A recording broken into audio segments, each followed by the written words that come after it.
거기에서 우리가 정부는 어쨌든 일본의 여행사들이 국내 지사를 두고 어쨌든 송출도 하고 또 받기도 하고 양쪽 다 할 거 아닙니까, 그죠?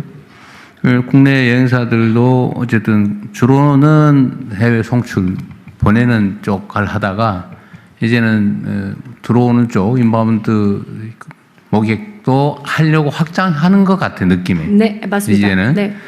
그걸 할 때 우리 이제 정부 입장에서는 기본적으로 관광객의 수를 늘리자. 이게 어쨌든 문화 수출이라고 하는 매우 큰 산업이기 때문에 우리가 이제 이 정부에서는 대대적으로 진흥하고 지원하고 육성하자. 이런 입장을 가지고 있는데 정부가 뭘 하는 게 도움이 되겠냐 그 말이죠. 아까 얘기했던 대로 해외 경쟁을 할 수 있게 중국 시장을 열어달라 그런 것, 그거 아까 얘기 들은 것 같고 또 외국 기업들하고의 경쟁에서 불이익을 받지 않게 해달라. 네. 요구하고 또 어떤 게 있어요, 예를 들면. 저는 솔직하게 제가 개인적으로 성남 시장을 할 때 관심 가졌던 것은 해외의 의료? 네. 의료 관광을 좀 유치해 보려고 제가 꽤 노력을 해 봤었는데 예를 들면 그런 의료 관광이든 요즘은 미용 관광도 많잖아요. 그죠? 그게 아까 보니까 매출도 상당히 높다고 하고 예를 들면 관람 관광도 있겠고 그죠? 여러 가지 유행이 있는데 그런 것들을 늘리기 위해서 정부가 기업들에게 지원한다면 아까 얘기했던 거 말고 구체적으로 또 어떤 게 있을 수 있겠냐 그 말이죠. 다른 분한테도 한번 말씀하실 필요도 있어요. 인바운드 구조를 조금 설명을 드려도 될까요? 아니요, 너무 그러면 다른 분들이 말할 기회가 없을 것 같아서 안 하신 분들한테 기회를 좀 어쨌든 그 감안해서 말씀을 다음에 하실 분이 좀 해주시죠. 간단하게 말씀하셔도 되겠고. 네, 저희가 주어진 시간이 굉장히 시간에 비해서 주제가 많다 보니 간단하게만 말씀을 좀 부탁드리겠습니다. 여러 기회를 또 드려야 하니까요. 네, 어떤 분의 이야기 한 분만 더 들어볼까요? 아니 아까 말씀하신 분 마저 간단하게 해주시죠. 제가 물어봤으니까.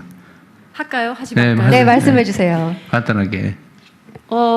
솔직히 말씀드리면 한 가지 한국에서 해외를 가서 해외 분들을 모셔오는 작업, 거기에서 아웃바운드 사업을 새로 하는 거에 관련해서 한국 정부의 지원을 생각해 본 바 없습니다.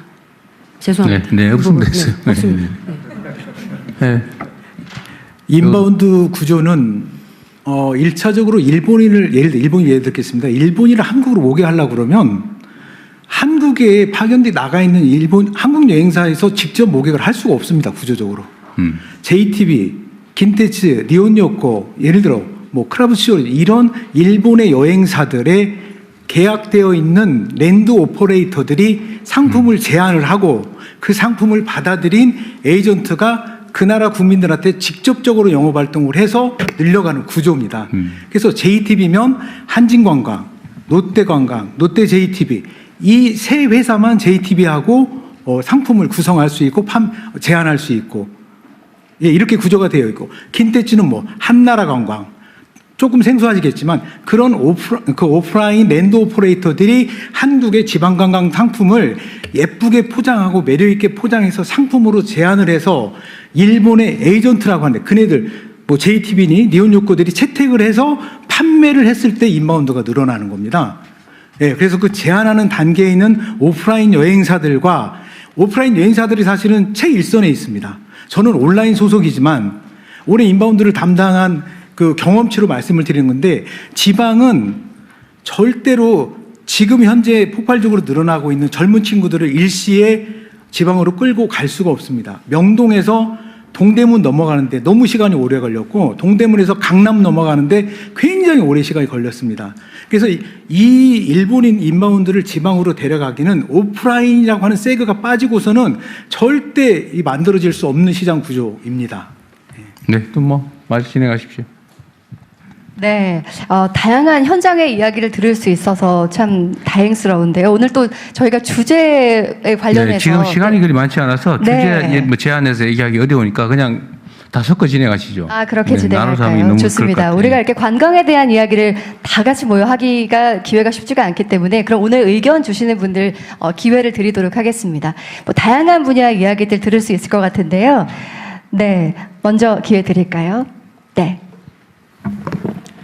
예, 안녕하십니까. 저는 전국의 중소형 숙박시설을 운영하고 있는 더휴식의 대표이사 김준하입니다. 저희 회사를 간략하게 말씀을 드리면 여기 계신 훌륭한 한국 방문회 위원장님이신 이부진 대표님께서 신라호텔에서 아주 우수한 한국의 숙박시설에 숙박 경험을 제공해주고 계시다고 하면 저희는 전국에 있는 2만 3천여 개 일반 숙박시설에서 3, 40개 정도의 객실에서 사투를 벌이고 있는 그런 기업입니다. 네. 일단 오늘 이 자리에 참석해서 발언 기회를 얻을 수 있어 너무 영광이고요. 지금 와보니까 정말 많은 대통령님 비롯해서 많은 주무부처에서 관광산업을 활성화하기 위한 노력을 해주고 계시다고 느껴서 굉장히 뿌듯합니다. 특히 사실 제가 오늘 말씀드리려고 했던 것 중에 하나가 실제로 일반 숙박시설은 많은 정책에서 제외가 되어 있습니다. 그런데 아까 통합진흥체계를 구축하고 있다고 말씀을 주셨기 때문에 사실 그 부분에 있어서 일반 숙박시설에도 많은 혜택들이 이제는 돌아갈 수 있을 거라는 생각이 듭니다. 그런데 저희가 실제로 저희는 현장에서 많은 운영을 하고 있는 회사로서 현장에서 겪는 어려움에 대해서 좀 말씀을 드리자면 예를 들어서 관광진흥기금, 실질적으로 일반 숙박시설 같은 경우는 구조적인 인력난과 이 시설 노후화라는 이중 문제에 봉착해 있습니다.